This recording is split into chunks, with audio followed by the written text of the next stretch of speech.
News Nepal television prime news का साथमा NLG insurance company limited, सबैको सुरक्षा एनएलजी को इच्छा। Harisiddhi family resort, Harisiddhi Lalitpur, a feel with heavenly pleasure. Hotel Sara Pokhara, luxurious hospitality. World Link Communication Private Limited, One World, One Link, World Link. United Foam and Mattresses Industries Private Limited, Sitapaila, Kathmandu, 9801167733, 0140395505. Himalayan White House International College, make your decision worth it. Dis Home Fibernet, राष्ट्रिय वाणिज्य bank, तपाईको आफ्नै bank, राष्ट्रिय वाणिज्य bank. Prakash Punj the ultimate light centre Pokhara सभागृह चोक, phone number 061522074। Kaski modernize academy Pokhara 14।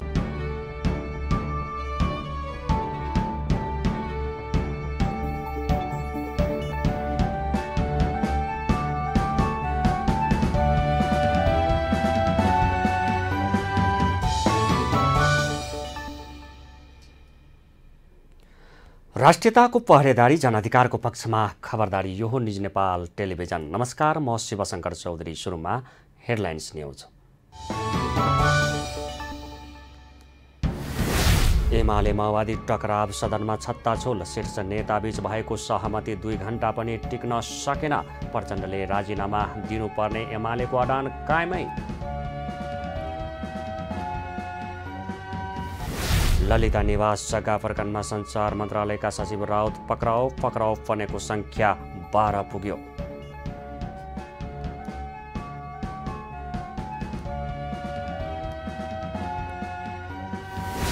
अध्यादेश निष्क्रिय भए पनि मिटर ब्याज पीडितलाई न्याय दिएरै छाड्ने गृहमन्त्री श्रेष्ठको प्रतिबद्धता। पीडितसँग भेटघाट।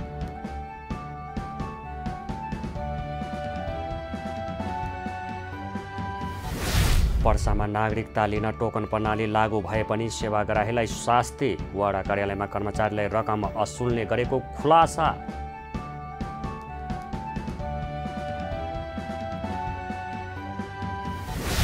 गाई भैँसीमा देखिँदै आएको लम्पी स्किन रोग देशभर तीव्र गतिमा फैलिँदै हालसम्म 27 अर्ब 22 करोड 50 लाख रुपियाँ बराबरको क्षति। सरकार मौन।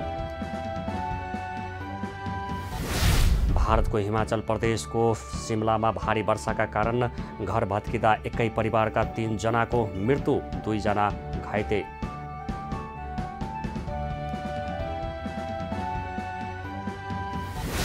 र एनबिए भलिबल लिगमा पुरुषतर्फ त्रिभुवन आर्मी क्लबको लगातार दोस्रो जित, गण्डकी प्रदेश दोस्रो खेलमा पराजय।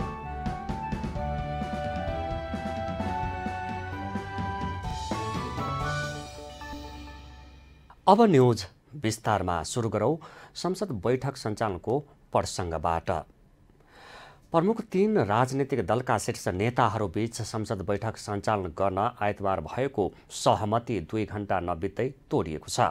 प्रधानमन्त्री पुष्पकमल दाहाल प्रचण्डले नेकपा एमालेका अध्यक्ष केपी शर्मा ओली र नेपाली काङ्ग्रेसका सभापति शेरबहादुर देउवालाई सिंहदरबारमा बोलाएर छलफल गरेपछि संसद चलाउने बारे सहमति भएको थियो। प्रधानमन्त्री प्रचण्डले भारतीय व्यापारी प्रीतम सिंह बारे लेखिएको पुस्तक विमोचनका क्रममा बोलेको कुरा फिर्ता लिने र एमाले संसद चल्न दिने नेताहरूले सहमति गरेका थिए। दिउँसो 1 बजे सहमति भएपछि 3 बजेका लागि निर्धारित प्रतिनिधि सभा बैठक सञ्चालनको तयारी थियो। तर नेकपा एमालेले केही शर्त थपेपछि आइतबारको प्रतिनिधि सभाको बैठक स्थगित भएको छ। बैठक सोमबारका लागि आह्वान भएको छ। सिंहदरबारबाट बाहिरिएपछि संसद भवन पुग्नुभएका एमाले अध्यक्ष ओलीले यसअघि माओवादीका नेताहरू र प्रधानमन्त्री प्रचण्डले एमालेमाथि लगाइएका आरोप फिर्ता हुनुपर्ने, प्रचण्डको सचिवालयले निकालेको विज्ञप्तिमा खारिज हुनुपर्ने लगायतका माग थपेपछि सहमति तोडिएको माओवादीका नेताहरूले बताएका छन्। गएको बुधबारदेखि नै राष्ट्रिय सभा र प्रतिनिधि सभाको बैठकमा नेकपा एमालेले अवरोध गरिरहेको छ। प्रमुख प्रतिपक्षी दल नेकपा एमाले प्रधानमन्त्री पुष्पकमल दाहालले राजीनामा दिनुपर्ने आफ्नो पार्टीको अडान कायमै रहेको बताएको छ। नेकपा एमालेका प्रमुख सचेतक पदम गिरीले प्रमुख 3 दलको बैठकले पनि निकास नदिएकाले प्रधानमन्त्री दाहालले राजीनामा दिनुपर्ने एमालेको अडान यथावत रहेको प्रस्ट्याउनु भएको हो। आइतबार अपराह्न संघीय संसद भवन परिसरमा सञ्चारकर्मीहरूले राखेका जिज्ञासाको जवाफ दिने क्रममा उहाँले प्रधानमन्त्री दाहालले मुलुकको स्वाभिमान, स्वाधीनता र सार्वभौमिकतालाई माटोमा मिलाउने गरी दिएको अभिव्यक्ति कुनै पनि हालतमा क्षम्य नहुने पटक पटक दोहोर्याउनु भयो। प्रमुख सचेतक गिरीले प्रधानमन्त्री दाहालले आफूले दिएको अभिव्यक्तिप्रति संसदमा उभिएर माफी मागे संसद सुचारू गराउन भने सकिने धारणा राख्नुभयो। स्वाधीनतालाई उहाँले चाहिँ वास्तवमा माटोमा मिलाउने काम गर्नुभएको छ है, र नेपाली जनतामा चाहिँ निहित सार्वभौम सत्तामाथि उहाँले चाहिँ एक प्रकारले चुनौती दिने काम पनि गर्नुभएको छ। देशको एउटा चाहिँ बहालवाला प्रधानमन्त्रीले यो तहको अभिव्यक्ति दिने कुरा आफैमा अत्यन्तै गम्भीर र आपत्तिजनक हो। यो निन्दनीय छ, यो भर्सन योग्य अभिव्यक्ति दिनुभएको छ। त्यसकारणले गर्दाखेरि यसलाई हामीले सामान्य रूपले लिन सक्दैनौँ। हाम्रो राष्ट्रिय स्वाधीनताभन्दा माथि अर्को कुरा हुन सक्दैन। प्रमुख सचेतक गिरीले सरकारले मिटर ब्याज पीडितहरूको समस्या सम्बोधन गराउनका लागि संसदमा मिटर ब्याज सम्बन्धी विधेयक संसदमा नल्याइएको दाबी समेत गर्नुभयो। त्यस्तै राष्ट्रिय स्वतन्त्र पार्टीका सभापति रवि लामिछानेले संसदलाई प्रमुख 3 राजनीतिक दलहरूले आफ्नो सिन्डिकेट बनाउन खोजेको बताउनु भएको छ।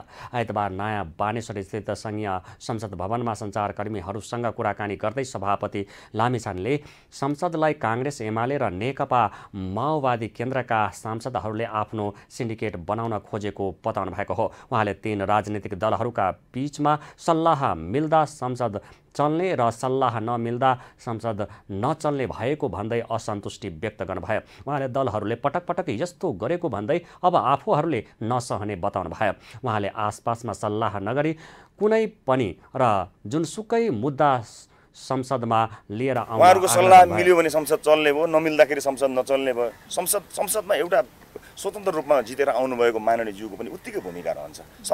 संसदलाई संसद जस्तो बनाउनुपर्छ। यो सरकार अथवा यो कुनै महत्त्वपूर्ण दलहरू, ठुला दलहरू बीचको यो भागबण्डाको विषय नै होइन संसद। उहाँले आफूहरू मिटर ब्याज पीडितहरूको पक्षमा नरहेको प्रचार गरिएको भन्दै त्यसमा सत्यता नरहेको बताउनु भयो। आफूहरू मिटर ब्याज पीडितको लागि आएको अध्यादेशको पक्षमै रहेको उल्लेख गर्दै उहाँले अन्तिम दिनमा संसदमा ल्याउनु नै सरकारको गल्ती भएको बताउनु भयो। उहाँले आफूहरू संसद सुचारू रूपमा चलोस् र प्रधानमन्त्रीले संसदबाट जवाफ दिनुपर्ने पक्षमा रहेको स्पष्ट पार्नुभयो।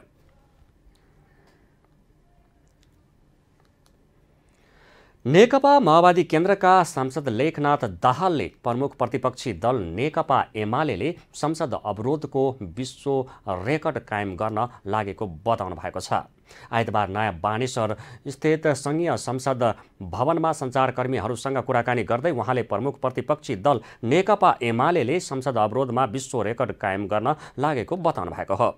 उहाँले एमाले नेपालको सन्दर्भमा सबैभन्दा धेरै संसद अवरोध गर्ने पार्टीको रूपमा स्थापित भइसकेको भन्दै सासाना कुरामा पनि संसद अवरोध गरेर विश्व रेकर्ड कायम गर्न लागेको बताउनु भयो। मुख्यतः यो सदन भनेको विधायकी थलो हो, नीति निर्माणको थलो हो हैन। यहाँ नीतिगत बहस गर्नुपर्ने, ऐन कानुन निर्माण गर्नुपर्ने थलो हो। अनावश्यक प्राविधिक विषयवस्तु लिएर प्राविधिक र भावनात्मक विषयवस्तु राजनीतिकरण गर्नुहुन्न। यो पटक प्रमुख प्रतिपक्षी दलको तर्फबाट नेकपा एमाले प्राविधिक र भावनात्मक चाहिँ सामान्य निजी विषयवस्तुलाई लिएर राजनीतिक विषयवस्तु बनाएर सदनसम्म पुर्याएर जो अवरोध गरेको छ उहाँहरूकै राजनीतिक अपरिपक्वताको चाहिँ परिणाम हो र असंसदीय चरित्रको एउटा चाहिँ पराकाष्ठा नै हो भन्ने लाग्छ। त्यस्तै उहाँले संसद अवरोध गर्ने संस्कारको अन्त्य गर्दै नीति निर्माण र बहसको थलोको रूपमा स्थापित गराउनु पर्नेमा जोड दिनुभयो। नेपाली काङ्ग्रेसका महामन्त्री विश्वप्रकाश शर्माले प्रधानमन्त्रीको अभिव्यक्ति र एमाले प्रधानमन्त्रीको राजीनामा माग्नु दुवै गल्ती भएको बताउनु भएको छ। आइतबार संघीय संसद भवन नयाँ बानेश्वरमा सञ्चारकर्मीहरूसँग कुराकानी गर्दै महामन्त्री शर्माले प्रधानमन्त्री दाहालले सरदार प्रीतम सिंहसँग सम्बन्धित अभिव्यक्ति दिएर कमजोरी गर्नुभएको बताउनु भएको हो। त्यस्तै प्रतिपक्षी नेकपा एमाले पनि प्रधानमन्त्रीको राजीनामा माग्नु बेठिक भएको बताउनु भयो। उहाँले स्थिर सरकारको परिकल्पना गरेर 5-5 महिनामा राजीनामा माग्नु गलत भएको बताउनु भयो। महामन्त्री शर्माले हरेक घटनामा प्रधानमन्त्रीले राजीनामा दिने हो भने कोरोना महामारीको समयमा स्वास्थ्य सामग्रीमा भ्रष्टाचार हुँदा र संसद विघटन गर्दा नै राजीनामा आउनुपर्ने भनी विगतको स्मरण गराउनु भयो। पुर्याउने कुरा प्रधानमन्त्रीबाट भएन, त्यसरी नै माग्ने अधिकार छ भन्दैमा 5-5 महिनामा प्रधानमन्त्री बदल्न मिल्ने गरी माग्ने काम पनि, राजीनामा माग्ने काम पनि नेकपा एमालेबाट बेठिक भएको हो। हामी त अपेक्षा के गर्छौँ भन्दाखेरि भने हरेक कमजोरीहरूलाई सुधार गर्दै कुनै पनि सरकारले 5 वर्षसम्म काम गर्न सक्ने अवस्थाको पो परिकल्पना गर्ने हो त। 5 वर्षसम्म प्रधानमन्त्री बन्नु भएन भनेर भन्ने 5-5 महिनामा चाहिँ राजीनामा मागिराखेर जाँदै गर्दाखेरि त्यसले एउटा जटिलता आउँछ। त्यसैले मैले सम्झिन्छु यदि तपाईँको हरेक इभेन्टमा, हरेक घटनामा चाहिँ वास्तवमा राजीनामा दिने हो भने विगतमा त्यत्रो कोरोनाको समस्या लफडा हुँदै गर्दाखेरि स्वास्थ्य सामग्रीमा भ्रष्टाचार भनेर आयो, त्यसबेलै राजीनामा हुन्थ्यो होला। त्यस्तै सञ्चारकर्मीहरूसँग कुराकानी गर्दै नेपाली काङ्ग्रेसका सांसद रामहरि खतिवडाले प्रमुख प्रतिपक्षी दल एमाले सत्तामा जान नपाएर छटपटी देखाइएको बताउनु भयो। उहाँले प्रधानमन्त्रीको राजीनामा माग गरेको एमाले पुनः पछि हटेको बताउनु भयो। उहाँले एमाले परिपक्व राजनीतिक नगरेको बताउनु भयो। पद्धतिका नाउँमा केही नपाएर उहाँले बोल्नु गलत थियो। यही नाउँमा राजीनामै चाहिन्छ, संसद चल्न दिनु भन्नु चाहिँ त्यो पनि गलत छ। प्रधानमन्त्रीलाई बोल्ने अधिकार संसदमा छ, उहाँले बोल्न पाउनुपर्छ। उहाँले बोल्छु भनेपछि दिने प्रचलन पनि छ। प्रमुख प्रतिपक्षी दलको नेतालाई पनि दिनुपर्छ बोल्छु भनेपछि संसदमा के भएको प्रधानमन्त्रीले आएर जवाफ दिएपछि संसद चल्नुपर्छ। हामीले अस्तिदेखि नै तिनटै नेतालाई राख्ने प्रयासमा थियौँ, नभन्दा आज बस्नु भएको छ। काङ्ग्रेस सांसद राजन केसीले संसदलाई बन्द गर्नु जनताको मुख बन्द गर्नु भएको टिप्पणी गर्नुभयो। संसदलाई जुनसुकै कुरामा बन्द गर्नु एमालेको रणनीति नै भएको उहाँले बताउनु भयो। जनताका जल्दा बल्दा समस्याहरू चाहिँ हाउस मार्फत यो व्यवस्थापिका सांसद भनेको जनतासँग प्रत्यक्ष वार्ता गर्ने एउटा थलो पनि हो, समस्या समाधान गर्ने एउटा थलो पनि हो।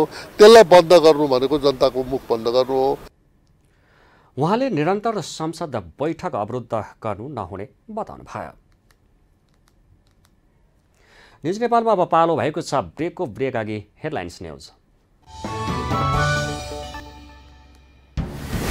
एमाले माओवादी टकराव सदनमा छत्ताछोल, शीर्ष नेताबीच भएको सहमति 2 घण्टा पनि टिक्न सकेन। प्रचण्डले राजीनामा दिनुपर्ने एमालेको अडान कायमै।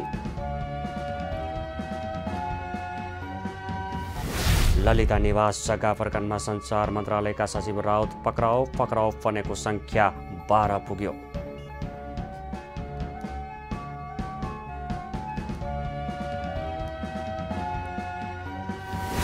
अध्यादेश निष्क्रिय भए पनि मिटर ब्याज पीडितलाई न्याय दिएरै छाड्ने गृहमन्त्री श्रेष्ठको प्रतिबद्धता। पीडितसँग भेटघाट।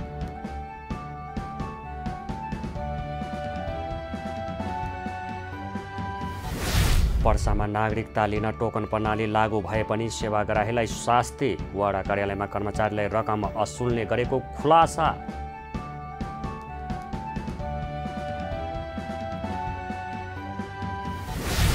गाई भैँसीमा देखिँदै आएको लम्पी स्किन रोग देशभर तीव्र गतिमा फैलिँदै हालसम्म 27 अर्ब 22 करोड 50 लाख रुपियाँ बराबरको क्षति। सरकार मौन।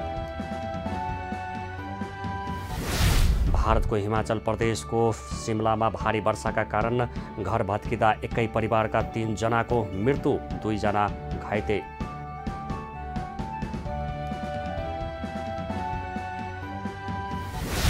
र एनबिए भलिबल लिगमा पुरुषतर्फ त्रिभुवन आर्मी क्लबको लगातार दोस्रो जित, गण्डकी प्रदेश दोस्रो खेलमा पराजय।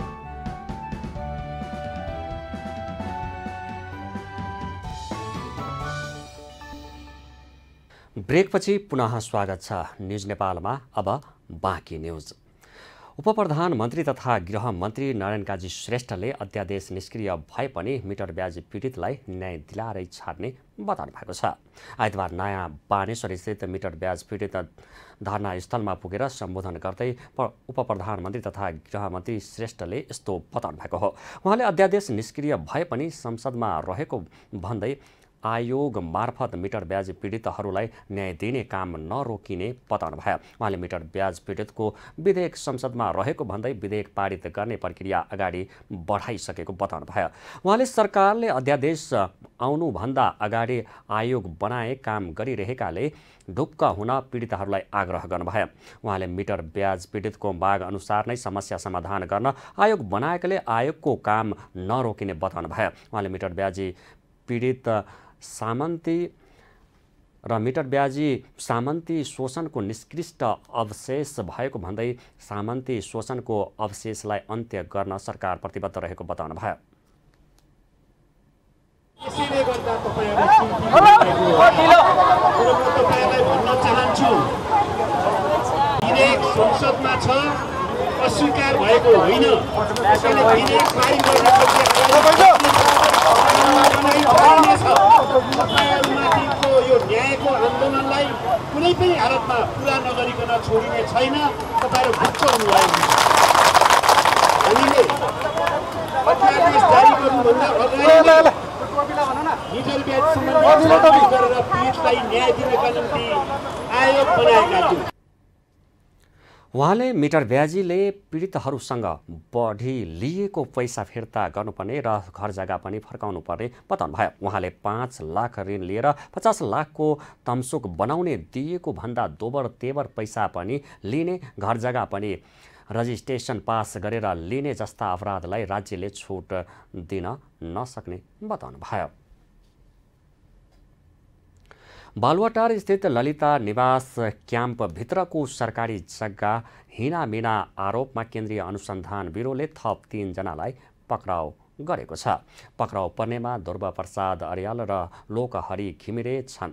अर्याल र घिमिरेलाई काठमाडौँबाट पक्राउ गरिएको केन्द्रीय अनुसन्धान ब्युरोकी प्रमुख एआइजी किरण बजाचार्यले बताउनु भयो। आरोपी अर्याल तत्कालीन नापी कार्यालय काठमाडौँबाट ललिता निवासको जग्गा नाप जाँचमा खटिएका सर्वेक्षक हुन्। घिमिरे समरजगङ कम्पनीका प्रमुख थिए र त्यस्तै ललिता निवासको सरकारी जग्गामा हिनामिना प्रकरणमा जोडिएको आरोपमा सञ्चार तथा सूचना प्रविधि मन्त्रालयका सचिव कृष्ण बहादुर राउत समेत पक्राउ परेका छन्। राउतलाई त्रिभुवन अन्तर्राष्ट्रिय विमानस्थलको आन्तरिक टर्मिनलबाट पक्राउ गरिएको हो। उनी विराटनगर जानका लागि बोर्डिङ पास लिएर विमानस्थलभित्र बसिरहेको अवस्थामा पक्राउ परेका हुन्। गृह मन्त्रालय मातहत रहेको समरजङ कम्पनीका तत्कालीन प्रमुख नासु रमेश कुमार पोखरेल, पशुपति टिकिन्छा गुठीको नकली मोही देवनारायण महर्जन, तत्कालीन वडा सचिव शिवजी भट्टराई, नापी कार्यालयका कर्मचारी धमान र घमन कुमार कार्की र नकली मोही बाबु राजा महर्जन यसअघि पक्राउ परेका थिए। त त्यस्तै पूर्व निर्वाचन आयुक्त सुधीर कुमार शाह पनि पक्राउ परेका थिए।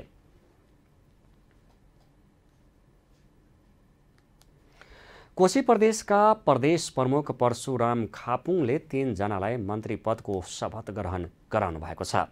प्रदेश प्रमुख खापुङले प्रदेश प्रमुखको कार्यालय विराटनगरमा प्रदेशका मुख्यमन्त्री उद्धव थापाको सिफारिसमा यही असार 22 गते गठित मौजुदा मन्त्री परिषदका र मन्त्री परिषदमा नेपालको संविधानको धारा 168 को उपधारा 9 बमोजिम नियुक्त हेरफेर र कार्य विभाजन गरी जीवन आचार्य आर्थिक मामिला तथा योजना मन्त्री, राजेन्द्र कार्की मन्त्री जिम्मेवारी पछि तोकिने र रामकुमार खत्री मन्त्री जिम्मेवारी पछि तोकिने गरी पद तथा गोपनीयताको शपथ ग्रहण गराउनु भएको छ।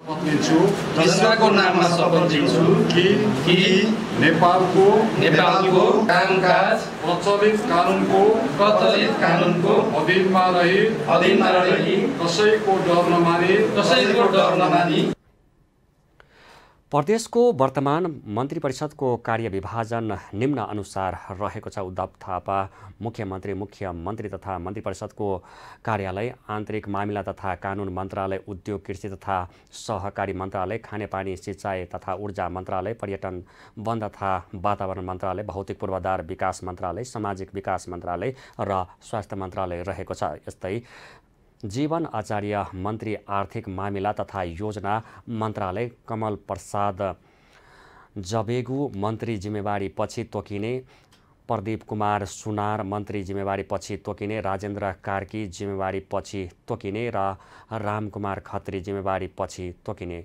रहेको छ।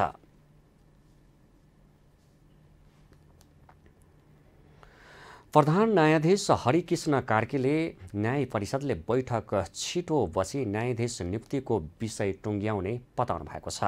विराटनगर विमानस्थलमा आइतबार सञ्चारकर्मीहरूसँग कुरा गर्दै उहाँले निर्वाचन, सरकार निर्माण र कानुन मन्त्री नियुक्त जस्ता विविध कारणले बैठक बस्न ढिलो भएको र अब चाँडै न्यायाधीश नियुक्ति हुने प्रश्न पार्नुभयो। प्रधान न्यायाधीश कार्कीले न्याय परिषदको संरचनामा केही परिवर्तनको आवश्यकताको विषयमा विभिन्न कोणबाट प्रश्न उठिरहेको पनि बताउनुभयो। बन्ने कुराहरूमै केही समय चाहिँ लाग्यो, निर्वाचनको टाइम पनि पर्यो, निर्वाचन भयो, निर्वाचन पछाडि पनि सरकार बन्ने कुराहरूमा, कानुन मन्त्री बन्ने कुरामा केही समयहरू चाहिँ लागे। त्यो कारणले गर्दाखेरि पनि वास्तवमा चाहिँ के भने हामीलाई मिटिङ बस्न नै पनि अलिकति असहज जस्तो परिस्थिति उत्पन्न भएको कारणले गर्दा अलि लामो समयसम्म न्यायाधीशहरू चाहिँ नियुक्ति गर्न सकेनौँ। तर अब हामी यसलाई अब छिटै नै नियुक्ति गर्ने प्रक्रियामा अगाडि बढ्छौँ। उहाँले सर्वोच्च अदालतमा गोला प्रथा प्रणाली लागू भएपछि मुद्दा सम्बन्धी जनताको विभिन्न प्रकारका जनगुनासो निर्मूल भएको बताउनुभयो।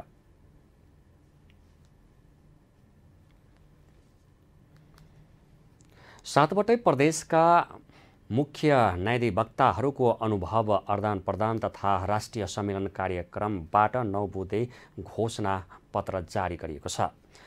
मध्य प्रदेशको राजधानी जनकपुर धाममा आयोजना गरिएको सातवटै प्रदेशको मुख्य न्यायाधिवक्ताहरूको मुख्य दिवसीय राष्ट्रिय सम्मेलनबाट 9 बुँदे जनकपुर घोषणापत्र जारी गरिएको हो। मध्य प्रदेशका मुख्य न्यायाधिवक्ता वीरेन्द्र कुमार ठाकुरले 9 बुँदे घोषणापत्र जारी गर्दै मुख्य न्यायाधिवक्ताहरूको सम्मेलनको समापन गर्नुभयो। मुख्य न्यायाधिवक्ताहरूको सो सम्मेलनबाट जारी गरिएको घोषणापत्रमा प्रदेशले पाएको अधिकार पाउने अधिकारहरूको सीमा स्पष्ट गरी परिभाषित गर्न माग गरेको छ। नेपालको संविधान अनुसूची 729 मा रहेको साझा अधिकारहरूको सूचीसँग सम्बन्धित विषयहरू तत्काल परिभाषित गरी 3 तहको अधिकारहरूको सीमा स्पष्ट गर्न माग गरेको मध्य प्रदेशका मुख्य न्यायाधिवक्ता वीरेन्द्र कुमार ठाकुरले बताउनुभयो।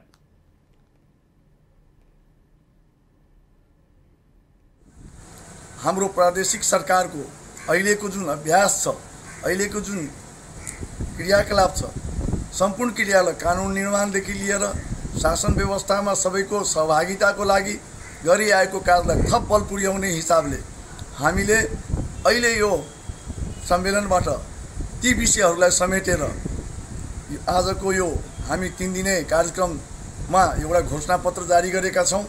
त्यो घोषणापत्र 9 बुँदे रहेको छ र हामी 6 जना मुख्य न्यायाधिवक्ताहरूले यो घोषणापत्रमा सही गरेका छौँ। मुख्य न्यायाधिवक्ताको कार्यालयमा रहने न्यायाधिवक्ता लगायतका कर्मचारीहरूको व्यवस्थापन महान्यायाधिवक्ताको कार्यालयले गर्ने संवैधानिक व्यवस्था भए पनि कर्मचारीहरूको व्यवस्थापन प्रदेश लोक सेवा आयोगले नै गर्ने गरी संविधान संशोधन गरी कानुन निर्माण गर्न घोषणापत्र मार्फत गरिएको हो। मुख्य न्यायाधिवक्ताहरूको सो सम्मेलनमा 7वटै प्रदेशका मुख्य न्यायाधिवक्ताहरूलाई बोलाइए पनि 6 प्रदेशका मुख्य न्यायाधिवक्ताहरूको सहभागिता रहेको थियो। कोशी प्रदेशका मुख्य न्यायाधिवक्ता भने सम्मेलनमा सहभागी हुनु भएन।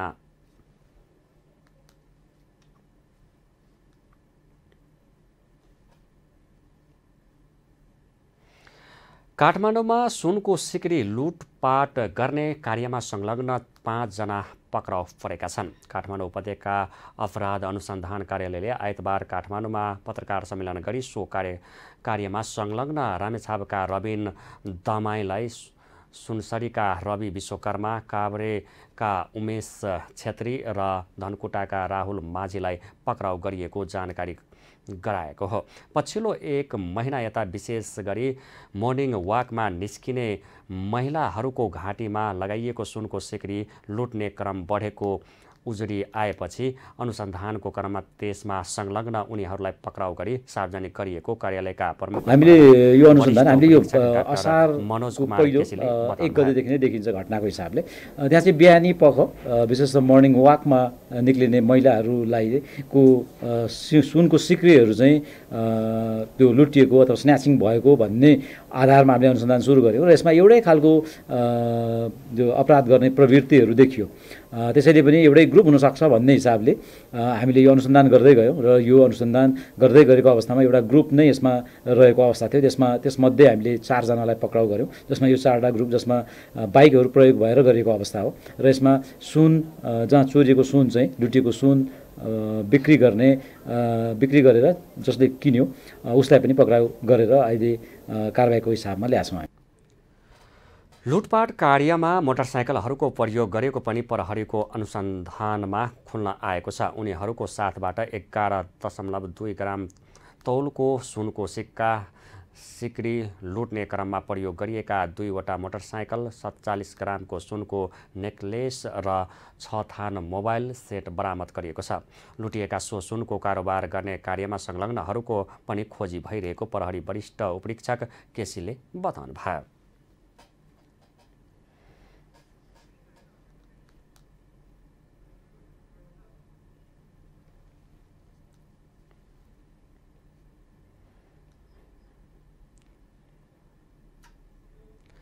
सर्वोच्च अदालतले जन्मसिद्धका सन्तानलाई वंशजको नागरिकता दिन बाटो खुलेपछि पर्साका वडा कार्यालय र जिल्ला प्रशासन कार्यालयमा नागरिकता लिनेहरूको भिड बढेको छ।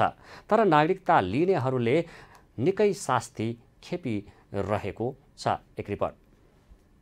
जिल्ला प्रशासन कार्यालय पर्साले सेवाग्राहीको बढ्दो चापलाई ख्याल गरी सहज र छिटो छरितो सेवा दिने उद्देश्यले अनलाइन टोकन प्रणालीबाट नागरिकता वितरण गर्ने व्यवस्था मिलाएको थियो। वंशज नागरिकता प्राप्तिका लागि टोकन प्रणाली अनुसार नै सिफारिस गर्न वडा कार्यालयलाई प्रशासनले पत्राचार पनि गर्यो।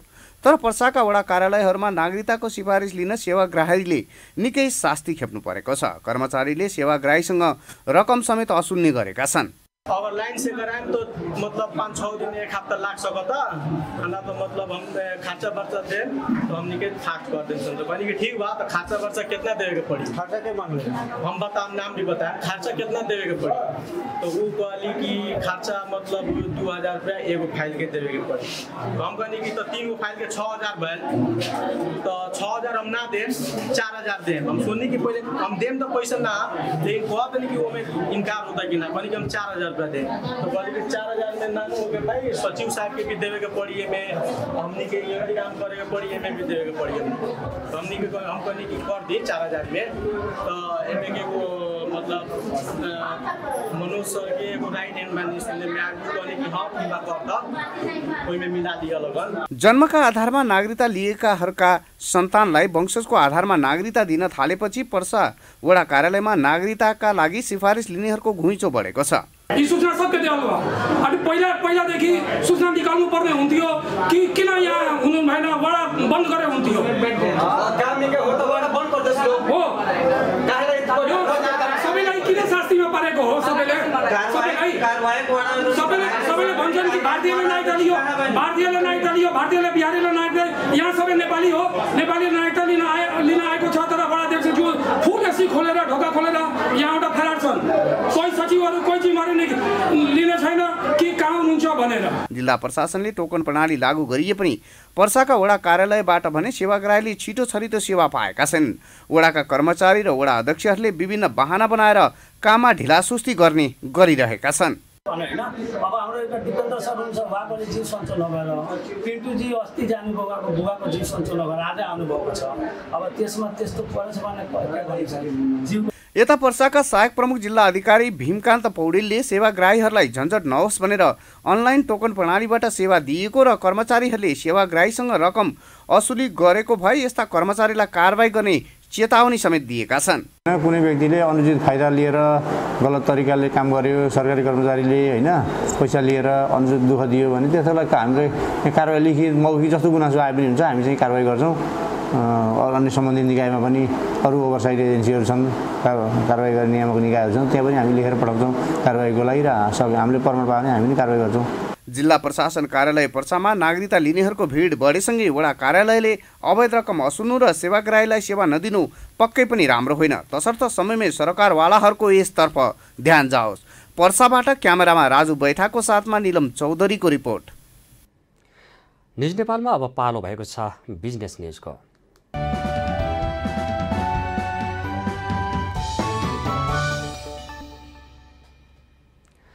अर्थमन्त्री डाक्टर प्रकाश शरण महतले अर्थतन्त्रलाई चलायमान बनाउन आगामी आर्थिक वर्षका लागि खुकुलो मौद्रिक नीति ल्याउन आवश्यक रहेको बताउनु भएको छ। आर्थिक छलफल चौतारी नेपालले आइतबार काठमाडौँमा आयोजना गरेको नेपालको आर्थिक अवस्था र आगामी मौद्रिक नीति विषयक अन्तर्क्रिया कार्यक्रममा अर्थमन्त्री महतले आगामी मौद्रिक नीति तय गर्दा नीतिगत दरमा सम्बोधन गरी खुकुलो गरेर जाँदा अर्थतन्त्र चलायमान हुने बताउनु भयो।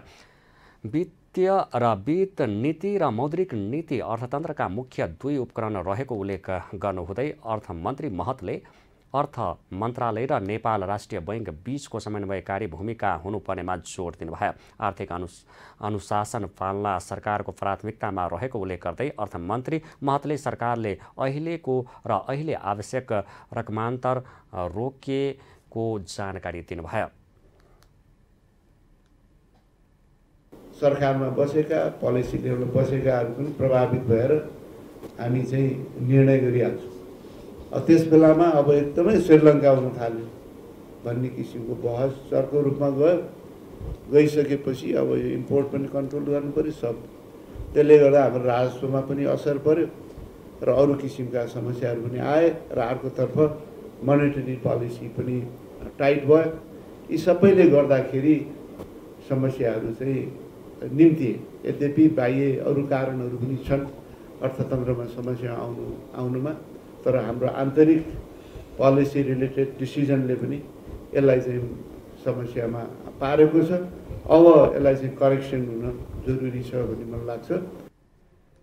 उहाँले आगामी आर्थिक वर्षका लागि 6% को आर्थिक वृद्धि दर हासिल गर्ने लक्ष्य राखिएकोमा त्यो पूरा हुनेमा आफू आशावादी रहेको धारणा व्यक्त गर्नुभयो।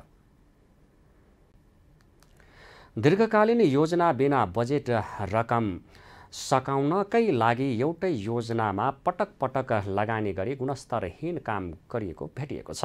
रूपन्देहीको रोहनी गाउँपालिकाले बाँध नियन्त्रणको नाममा वर्षेनी गरेको लगानी बालुवामा पानी बराबर हुने गरेको छ। रोहनी गाउँपालिका वडा नम्बर 5 तुरिया खोलामा रोहनी गाउँपालिकाले यस वर्ष पनि गरेको 30 लाखको लगानी खेर गएको छ। बाँध बनाएको 10 दिन पनि नपुग्दै बाँध टुटेको छ। बाँध बनाउँदा धेरै प्राविधिक कुराहरूको ख्याल नगरी बजेट खर्च गर्नको लागि मात्रै काम गरियो। त्यसको नतिजा पहिलो बाढीमै तुरिया खोला तटबन्ध छेउछेउ तोड्दै किसानको खेतमा पस्यो। यसले त्यस क्षेत्रको करिब 300 बिघा धानबालीलाई नोक्सान गरेको किसानहरूको गुनासो छ। 300 बिघा जति हाम्रो हरेक वर्ष हामी यसको बाढीले हामी भोगिराखेका छौँ। गत वर्ष तपाईँको आबाको 2078-79 हामी 10 लाख बजेट स्थानीय सरकारले छुट्याएको थियो। त्यो मरम्मत उपभोक्ता समिति बनाएर रोहिणी गाउँपालिकाले काम गरायो, तर एक हप्ताभित्रै त्यो बाढीले बगाएर त्यो समस्या हामी गत वर्ष पनि भोगियो। त्यो कर्काली भने माटो पर्दैन, बोरा साइडमा 2-4वटा हालिदिनुहोस्, माटो पछाडि पर्दैन। मैले भने माटो चाहियो, माटो नभए पनि सपोर्टै हुन्न। माटोको पैसा हाल्नुपर्छ तपाईँलाई, 2-4 लाख 2 लाख कति आउँछ इस्टिमेटमा हाल्नुहोस्। उसले ल ठिक छ आउनुहोस् गाउँपालिकामा तपाईँ बसेर उहाँ गराउनुहोस्। 8 दिन भइसक्यो, ज्यादा उहाँ हाँसेर उडाइरहेछन्, खेला उडाइरहेछन् कि मजाक गरिरहेछ। पटक पटक बाढीको वितण्डा भोगेका किसानहरूलाई तटबन्ध भएपछि केही आशा पलाउँछ। गेग्रानले पुरिएको खेतलाई सफा गरी धान रोप्छन्, तर रोपेको खुसी मनाउन नपाउँदै उनीहरूको खेतमा फेरि सोही गेग्रान थुप्रिने गरेको छ। नेपालमा गाई भैँसीमा फैलिएको लम्पी स्किन रोगका कारण किसान निकै समस्यामा परेका छन्। मनाङ बाहेक 76वटा जिल्लामा फैलिएको र फैलिसकेको यो रोगको नियन्त्रण तथा रोकथामका लागि आक्रामक कदम चाल्न नेपाल पशु चिकित्सा परिषदले सम्बन्धित निकायहरूलाई सुझाव समेत दिएको छ। एक रिपोर्ट। पछिल्लो समय नेपालका गाई भैँसीमा महामारीको रूपमा फैलिएको छ लम्पी स्किन रोग। पशु चिकित्सा परिषदका अनुसार लम्पी स्किन महामारीबाट अहिलेसम्म 27 अर्ब 22 करोड 50 लाख रुपैयाँ बराबरको क्षति भइसकेको अनुमान छ। ठूलो क्षति बेहोरे पनि सरकारको तर्फबाट कुनै प्रकारको सहयोग नपाएको किसानहरूले गुनासो गर्दै आएका छन्। अहिलेसम्म पशु सेवा विभागले लम्पी स्किन रोगको उपचार गर्न भन्दै सबै स्थानीय तहलाई जम्मा 1-1 लाखका दरले रकम उपलब्ध गराएको छ। लम्पी स्किन गाई भैँसीलाई हुने एकदमै संक्रामक रोग हो। लामखुट्टे, टोक्ने झिँगा र किर्ना जस्ता किराको टोकाइबाट यो रोग सर्ने गर्छ। संक्रमित गाई भैँसीको ओसार पसार, सामुदायिक चरण क्षेत्र, दाना एवं पानी खाने साझा ठाउँ, प्राकृतिक वा कृत्रिम गर्भाधानबाट र पशु उपचार गर्ने क्रममा फरक गाई भैँसीमा एउटै सुईको प्रयोगबाट पनि यो रोग सर्छ। गर्मीयाममा लामखुट्टे र किर्नाको संख्या बढ्ने र ती किरा बढी सक्रिय हुने भएकाले यसको प्रकोप अझ बढी देखिन्छ। लम्पी स्किन रोगको लक्षण कसरी थाहा पाउने? संक्रमित गाई भैँसीको दूध उत्पादनमा तीव्र गिरावट आउनुका साथै उच्च ज्वरो आउने, तौल घट्ने गर्दछ। यो रोग लागेका गाई भैँसीको छालामा 1 देखि 5 सेन्टिमिटरको सारा र गोला गाँठा हुन्छन्। छालामा घाउ हुने गर्दछ। त्यस्तै संक्रमित गाई भैँसीको मुख र नाकमा घाउ देखिन्छ भने आँखा र नाकबाट अत्याधिक मात्रामा तरल पदार्थ निस्कन्छ। खास गरी गाई भैँसीलाई आएको ज्वरो नियन्त्रण गर्न सकिएन भने त्यस्तो अवस्थामा संक्रमित गाई वस्तु मर्ने गर्छन्। लम्पी स्किन रोग मान्छेमा सर्छ कि सर्दैन? विज्ञहरूका अनुसार लम्पी स्किन जुनोटिक डिजिज अर्थात् पशुबाट मान्छेमा सर्ने रोग होइन। राष्ट्रसङ्घको खाद्य तथा कृषि सङ्गठनले सन् 2017मा आफ्नो एउटा प्रतिवेदनमा लम्पी स्किन रोगले मानिसलाई असर गर्दैन भन्ने पुष्टि गरेको थियो। यो रोग मान्छेमा सर्छ भन्ने कुरा कुनै पनि वैज्ञानिक अध्ययनले प्रमाणित नगरेको डाक्टरहरू बताउँछन्। लम्पी स्किन रोगको उपचार के हो? यो रोगको प्रभावकारी उपचार छैन। त्यसैले रोग लाग्न नदिनु नै उत्तम उपाय भएको पशु चिकित्सकहरू बताउँछन्। रोग लाग्न नदिनका लागि भ्याक्सिन हो, तर संक्रमण भएको बेला खोप लगाउन हुँदैन। भाइरसको प्रकृति अनुसार 10 देखि 15 दिनमा यो रोग निको हुन्छ। एक पटक यो रोग लागेपछि एन्टिबडी बनेका कारण दोहोर्याएर गाई भैँसीलाई फेरि नलाग्ने पशु चिकित्सकको भनाइ छ। हालसम्म नेपालमा 10,37,000 मात्रा खोप आयात गरिएकोमा 1,80,922वटा गाई भैँसीलाई खोप लगाइएको पशु सेवा विभागले जनाएको छ। लम्पी स्किन रोगले पछिल्लो समय पारिरहेको प्रभावलाई नियन्त्रणमा लिन सरकारले विशेष योजना अगाडि बढाउनु जरुरी छ।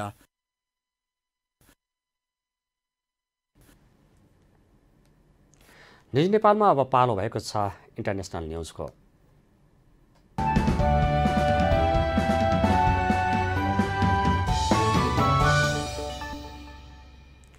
भारतको हिमाचल प्रदेशको सिमलामा आइतबार भारी वर्षाका कारण घर भत्किँदा एकै परिवारका 3 जनाको मृत्यु भएको छ भने 2 जना घाइते भएका छन्। मुसलधारे वर्षाका बीच आइतबार बिहान सिमलाको कोटगढ गाउँपालिकामा उक्त घटना भएको सरकारी अधिकारीहरूले बताएका छन्। भग्नावशेषबाट 2 जना घाइतेलाई बाहिर निकालेर नजिकैको अस्पताल पुर्याएको छ। यसैबीच उत्तर प्रदेशको मनसुन र मैनपुरी जिल्लामा चट्याङ लागेर एक महिलासहित 3 जनाको मृत्यु भएको छ भने 3 जना घाइते भएका छन्।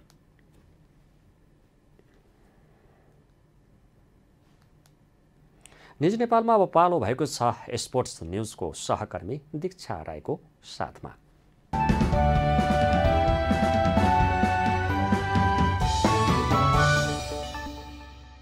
सातौं राष्ट्रिय क्लब इन्डिया राष्ट्रिय भलिबल प्रतियोगितामा त्रिभुवन आर्मीले लगातार दोस्रो जित निकालेको छ।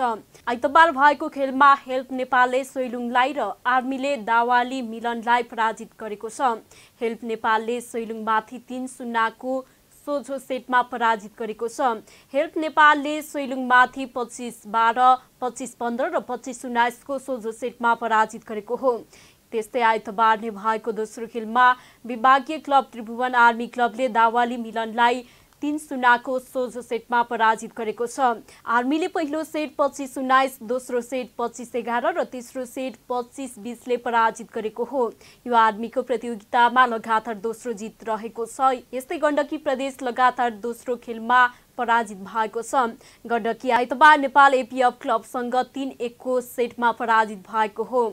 राष्ट्रिय खेलकुद परिषदको कवोटहलमा भएको खेलमा एपीएफ 21-25, 25-21, 25-23 र 25-17 ले विजयी भएको हो। हालै मलेसियामा भएको ACC under 16 east John cup क्रिकेटको उपाधि विजेता कप्तान अभिषेक तिवारी गृहनगरमा सम्मानित भएका छन्। नेपाली कप्तान तिवारीलाई मटिहानी नगरपालिकाका मेयर हरिप्रसाद मण्डलले नगरपालिकाको कार्यालयमा दोसला ओढाएर सम्मान गरेका हुन्। सो अवसरमा उनले कप्तान तिवारीलाई नगद 25,000 प्रदान गर्ने घोषणा गरेका छन्। फाइनलमा नेपालले घरेलु टोली मलेसियालाई 221 रनले पराजित गर्दै उपाधि जितेको थियो।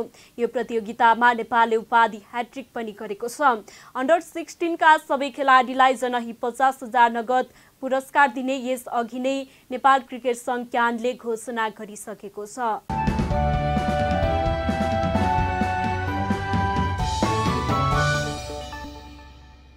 धन्यवाद दीक्षाजी। स्पोर्ट्स न्युजसँगै हामी न्युज बुलेटिनको अन्त्यमा आइपुगेका छौँ। जाँदा जाँदै हेडलाइन्स न्युज पुनः एकपटक।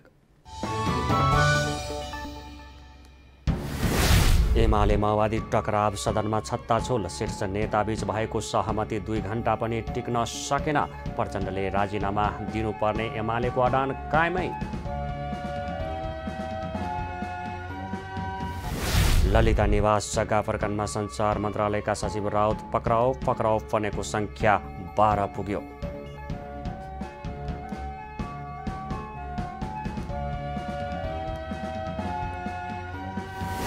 अध्यादेश निष्क्रिय भए पनि मिटर ब्याज पीडितलाई न्याय दिएरै छाड्ने गृहमन्त्री श्रेष्ठको प्रतिबद्धता। पीडितसँग भेटघाट।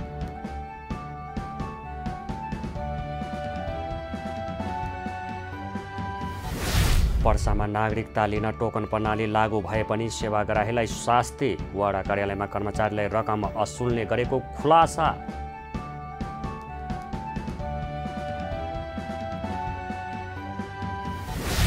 गाई भैँसीमा देखिँदै आएको लम्पी स्किन रोग देशभर तीव्र गतिमा फैलिँदै हालसम्म 27 अर्ब 22 करोड 50 लाख रुपियाँ बराबरको क्षति। सरकार मौन। भारतको हिमाचल प्रदेशको सिमलामा भारी वर्षाका कारण घर भत्किँदा एकै परिवारका 3 जनाको मृत्यु, 2 जना घाइते।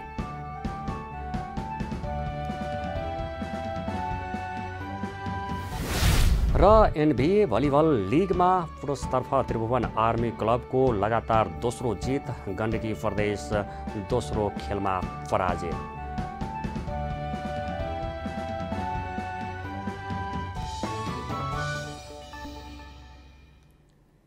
अहिलेलाई न्युज नेपालको न्युज बुलेटिन यति नै। हाम्रो न्युज र कार्यक्रमहरू युट्युब र फेसबुकमा पनि प्रत्यक्ष हेर्न सक्नुहुनेछ। राष्ट्रियताको पहरेदारी, जनाधिकारको पक्षमा खबरदारी हेर्दै रहनुहोला न्युज नेपाल टेलिभिजन। नमस्कार।